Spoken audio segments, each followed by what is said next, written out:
आम्रपाली बौद्ध काल में वैशाली के वदी संघ के इतिहास प्रसिद्ध लिच्छिवनी तथा राजनतंगना थी। इनका एक नाम आम्रपाली तथा आम्रपालिका भी है। आम्रपाली अत्यंत सुंदर थी और कहते हैं जो भी उसे एक बार देख लेता वह उस पर मुग्ध हो जाता। अजातशत्रु उसके प्रेमियों में से था और उस समय के उपलब्ध साहित्य में अजातशत्रु के पिता बिंबिसार को भी गुप्त रूप से उसका प्राण भी बताया गया है। आम्रपाली को लेकर भारतीय भाषाओं में बहुत से काव्य, नाटक और उपन्यास लिखे गए हैं। एक बार की बात है, महात्मा बुद्ध अपने शिष्यों के साथ घूमते हुए वैशाली नगर में पहुंचे। वैशाली को उस समय 16 महाजनपदों में एक महत्वपूर्ण जनपद माना जाता था, जिसकी ख्याति दूर दूर तक फैली हुई थी। यह नगर परम वैशाली और हर तरह से संपन्न था। महात्मा बुद्ध के आने की बात पूरे नगर में फैलते देर न लगी। जिसे जब पता चलता वह तभी उनसे मिलने पहुंच जाता और उनके उपदेश सुनकर खुद को भाग्यशाली समझता। बुद्ध का चरित्र ही ऐसा प्रतिभाशाली था कि उनसे प्रभावित हुए बिना कोई नहीं रह सकता। उस नगर की गणतिज्ञा और राजनीतिज्ञा आम्रपाली भी बुद्ध से मिलने की इच्छुक थी। वह खुद महात्मा बुद्ध के पास चलकर आई और उन्हें अपने घर भोजन के लिए आमंत्रित किया।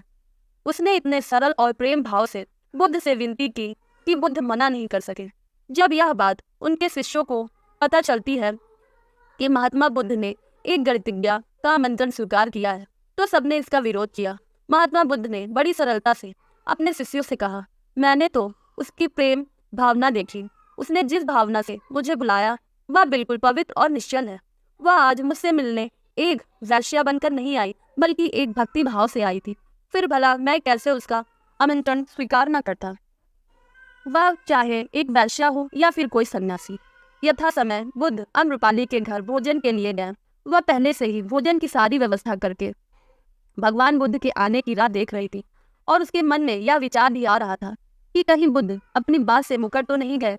इतने बड़े सन्यासी भला क्यों एक वैश्या के बुलाने पर उसके घर आकर भोजन करेंगे। परंतु जैसे ही आम्रपाली ने बुद्ध को अपने घर आते देखा, उसकी प्रसन्नता का ठिकाना न रहा। वह दौड़कर दरवाजे पर गई और उनका स्वागत किया।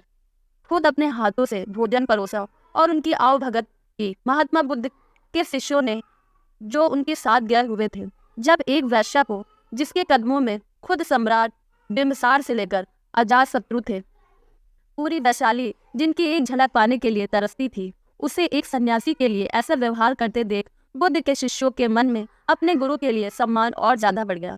आम्रपाली ने महात्मा बुद्ध के व्यक्तित्व के बारे में जैसा सुना था, उनसे मिलने के बाद वह उनसे ज्यादा प्रभावित हो गई और उसी समय वह बुद्ध की शरण में चली गई। अपनी सारी संपत्ति वह बौद्ध मठ के नाम करके आजीवन भिक्षुक बन गई।